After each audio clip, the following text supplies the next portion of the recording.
A lama não avisa quando vai aparecer. Em alguns trechos da Transamazônica, basta uma sequência de dias de chuva para transformar uma viagem comum em um verdadeiro teste de paciência. Caminhões reduzem a velocidade, pneus começam a patinar, filas surgem onde deveria existir apenas fluxo, e aquilo que parecia uma simples rodovia passa a funcionar sob suas próprias regras. E talvez seja justamente isso que torna a Transamazônica uma das estradas mais fascinantes do mundo. Porque não estamos falando apenas de uma rodovia, estamos falando de um projeto criado para conectar regiões isoladas, impulsionar o desenvolvimento econômico e integrar uma parte gigantesca do território brasileiro. Uma estrada que atravessa florestas, rios, áreas remotas e alguns dos ambientes mais difíceis do planeta para qualquer obra de infraestrutura. Mas existe um detalhe que mudou completamente essa história. Mais de 50 anos depois do início de sua construção, a Transamazônica continua enfrentando muitos dos mesmos problemas que existiam décadas atrás. E isso levanta uma pergunta inevitável. Será que o verdadeiro desafio da Transamazônica é a falta de pavimentação ou a dificuldade de construir uma estrada capaz de sobreviver à própria Amazônia? Para entender essa resposta, primeiro precisamos voltar ao início. A BR-230, mais conhecida como Transamazônica, nasceu durante a década de 1970 com uma missão extremamente ambiciosa. A ideia era criar um grande corredor rodoviário atravessando o país, conectando regiões isoladas e abrindo novas oportunidades de desenvolvimento. Na teoria, parecia um plano extraordinário. Na prática, a realidade era muito mais complicada. A rodovia avançava por terrenos difíceis, regiões pouco ocupadas e áreas onde praticamente tudo precisava ser construído do zero. Mesmo assim, boa parte da abertura da estrada aconteceu em um ritmo acelerado. O problema apareceu depois. Enquanto a estrada avançava, a pavimentação não acompanhava o mesmo ritmo. Com o passar dos anos, mudanças de prioridade, limitações orçamentárias e os próprios desafios ambientais da Amazônia fizeram com que diversos trechos permanecessem incompletos. Mas o tempo não parou. Novas comunidades surgiram ao longo da rodovia, o transporte de mercadorias aumentou, a atividade econômica cresceu e uma estrada criada para estimular o desenvolvimento passou a ser essencial para a sobrevivência de milhares de pessoas. Foi aí que o problema mudou de tamanho. Já não se tratava apenas de construir uma rodovia, era preciso fazer com que ela continuasse funcionando. E é justamente nesse ponto que a Amazônia começa a mostrar sua força. As chuvas são intensas. O solo apresenta características extremamente variáveis. A umidade é constante. E manter uma estrutura rodoviária nessas condições se tornou um desafio permanente para a engenharia. Muitas vezes, trechos recuperados voltavam a apresentar problemas em poucos anos. A manutenção se tornava frequente, os custos aumentavam e a sensação era de que a natureza estava sempre um passo à frente. Foi então que engenheiros começaram a fazer uma pergunta diferente. Em vez de perguntar quando pavimentar a Transamazônica, passaram a perguntar como construir uma rodovia capaz de resistir ao ambiente onde ela está inserida. E é exatamente nesse momento que uma tecnologia específica começa a ganhar força dentro dessa discussão.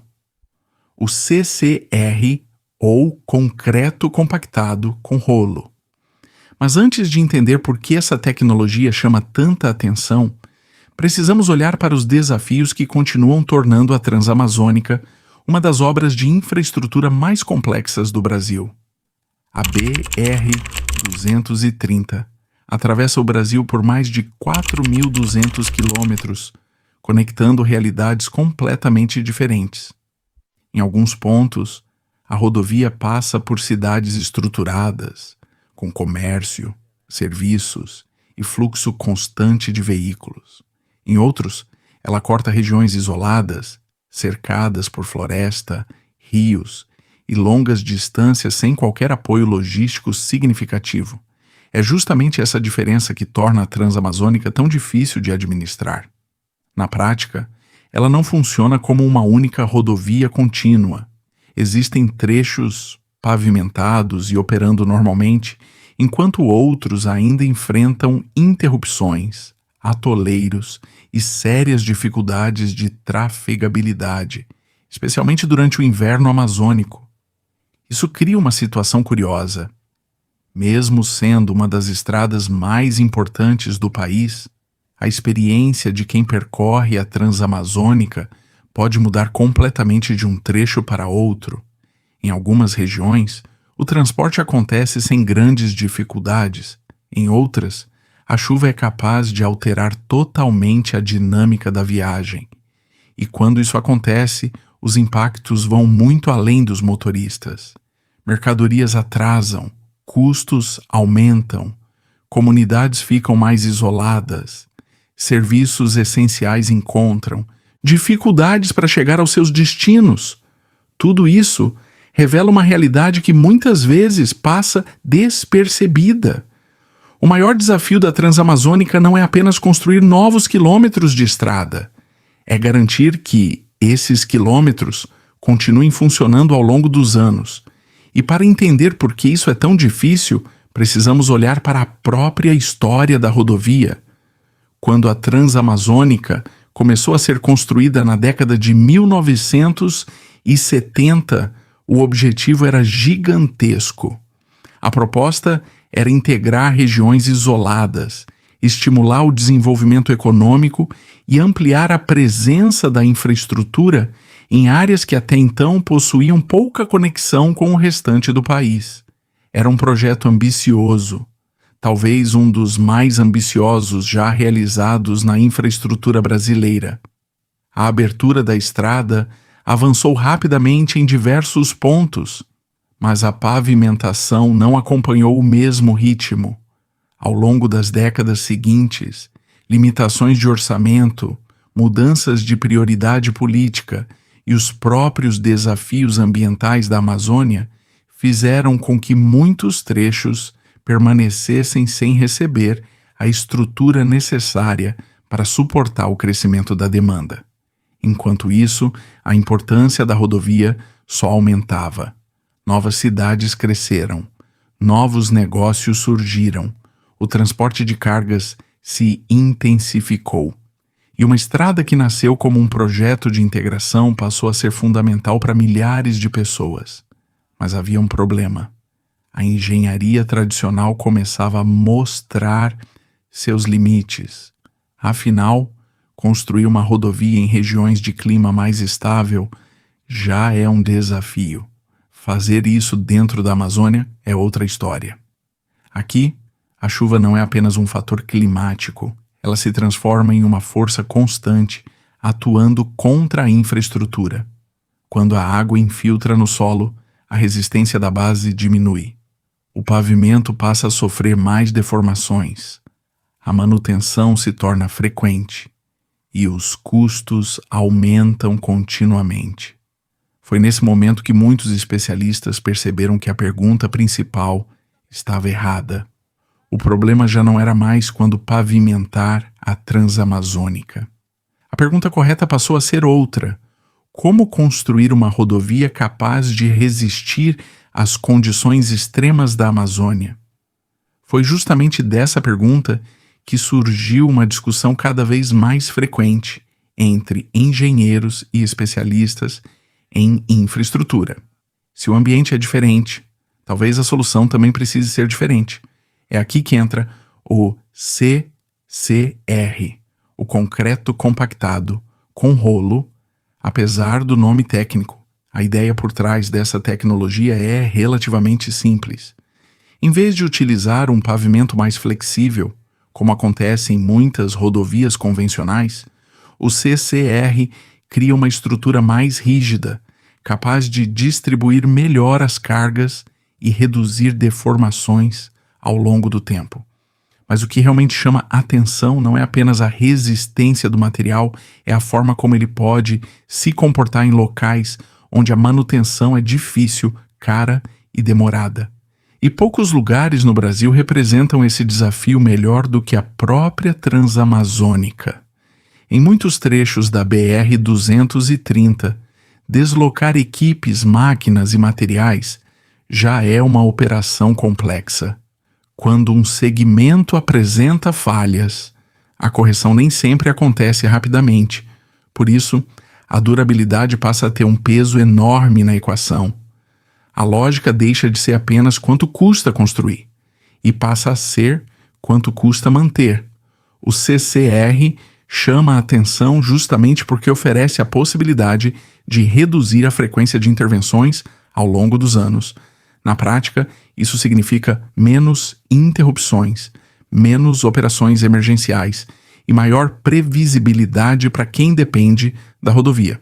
Mas existe um detalhe importante: o CCR não é uma solução mágica. Muito pelo contrário. Para funcionar corretamente, ele exige uma execução extremamente cuidadosa. A base precisa estar estável. A drenagem precisa ser eficiente. O controle tecnológico precisa ser rigoroso. E a compactação deve acontecer dentro de parâmetros muito específicos. Caso contrário, os benefícios esperados podem simplesmente não aparecer. E é justamente por isso que a discussão sobre a Transamazônica vai muito além da escolha entre concreto e asfalto. O verdadeiro debate envolve planejamento, drenagem, logística, execução e manutenção. Porque na Amazônia, a água não é apenas um detalhe de projeto, ela é a principal adversária da rodovia. Se a drenagem falha, o pavimento sofre. Se o solo perde resistência, a estrutura sofre. Se a manutenção demora, os problemas se acumulam.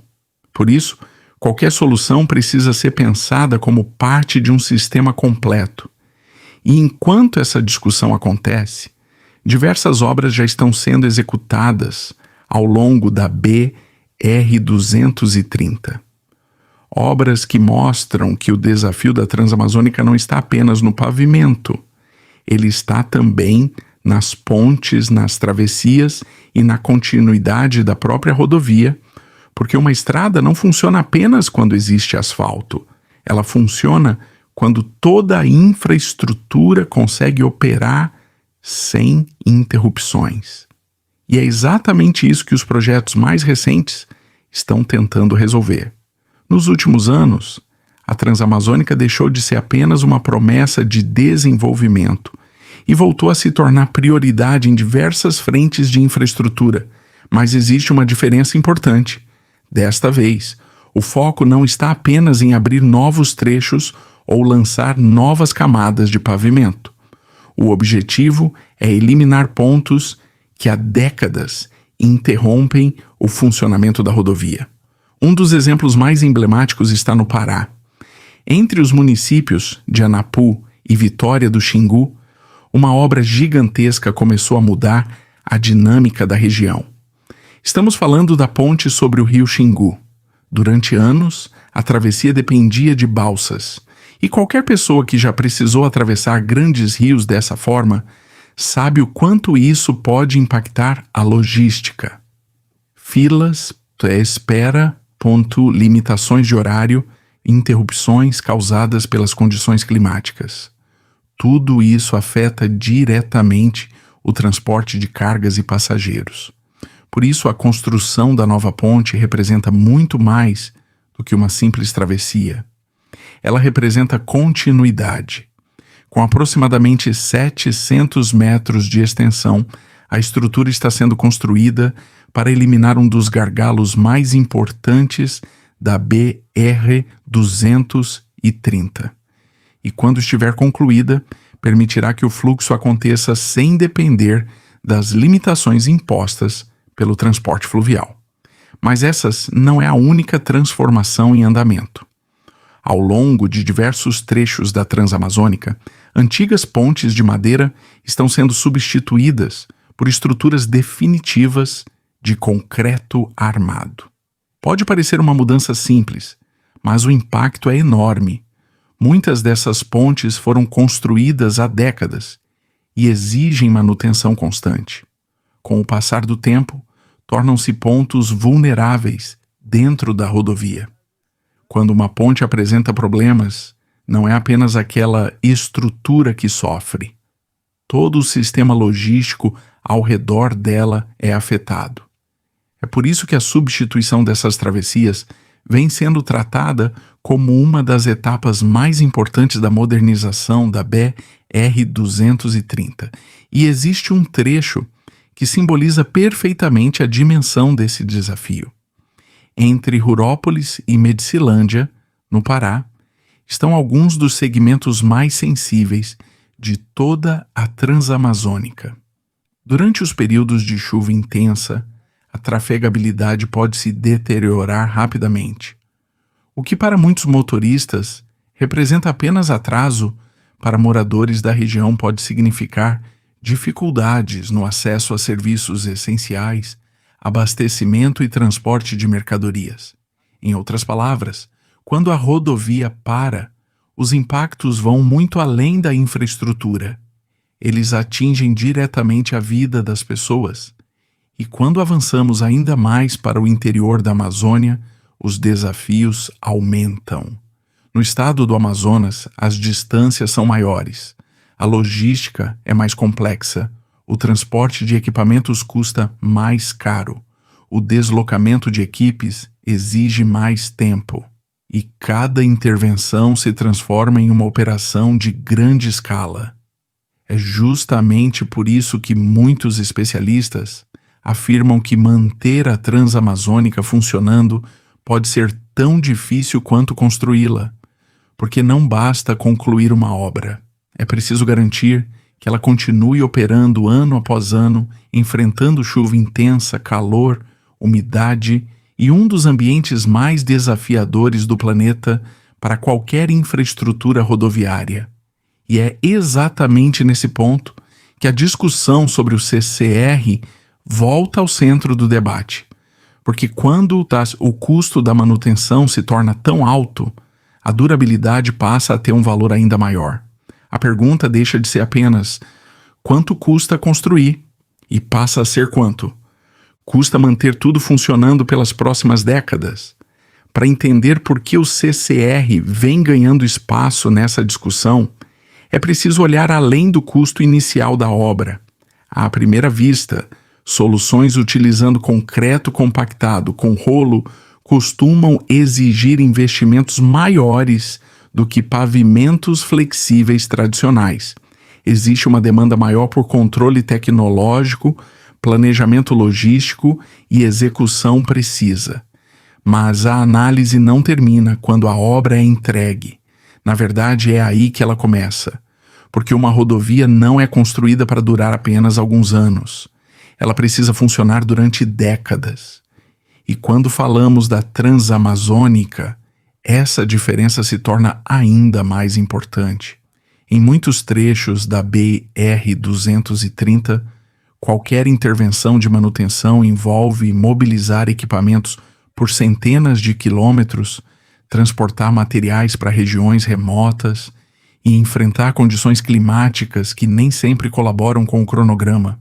Isso significa que cada reparo tem um custo muito maior do que em regiões mais acessíveis do país. É por isso que muitos engenheiros defendem uma mudança de perspectiva. Em vez de analisar apenas o investimento necessário para construir, é preciso avaliar quanto será gasto ao longo de toda a vida útil da rodovia. E é justamente nesse ponto que o CCR chama atenção. Por ser uma estrutura mais rígida e menos suscetível a deformações causadas pelo tráfego pesado, ele pode reduzir significativamente a frequência de intervenções ao longo do tempo.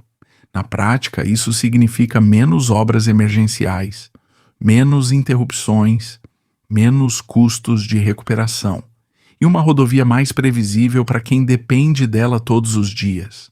Essa previsibilidade tem um impacto enorme. Quando uma transportadora consegue estimar com segurança o tempo de viagem, ela reduz custos operacionais. Quando produtores rurais conseguem escoar suas cargas sem enfrentar interrupções frequentes, toda a cadeia logística se torna mais eficiente. Quando comunidades isoladas passam a contar com uma ligação mais confiável, o acesso a serviços, produtos e oportunidades também melhora. Por isso, o debate sobre a Transamazônica não envolve apenas engenharia. Ele envolve economia, desenvolvimento regional, integração territorial e qualidade de vida. No fim das contas, uma rodovia eficiente faz muito mais do que transportar veículos. Ela conecta pessoas, conecta mercados, conecta oportunidades. E talvez seja exatamente por isso que a discussão sobre a BR-230 continua tão relevante, mesmo depois de mais de 50 anos. Porque a Transamazônica nunca foi apenas uma estrada. Ela sempre representou uma tentativa de aproximar regiões que pareciam distantes demais. Mas, para que essa missão seja cumprida, não basta continuar repetindo as mesmas soluções do passado. É necessário adaptar a engenharia às condições reais do território, e é justamente aí que tecnologias como o CCR entram em cena. Não como uma solução milagrosa, não como uma resposta definitiva para todos os problemas, mas como uma alternativa capaz de aumentar a durabilidade, melhorar a previsibilidade operacional e reduzir a dependência de intervenções constantes. O verdadeiro desafio continua sendo encontrar o equilíbrio entre projeto, execução, drenagem, manutenção e adaptação às características únicas da Amazônia. Porque, no final, a questão nunca foi apenas pavimentar a Transamazônica.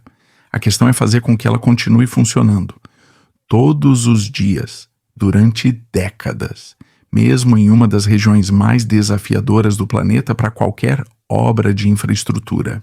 E talvez essa seja a pergunta mais importante de todas, depois de tantos anos de desafios, investimentos e tentativas de solução.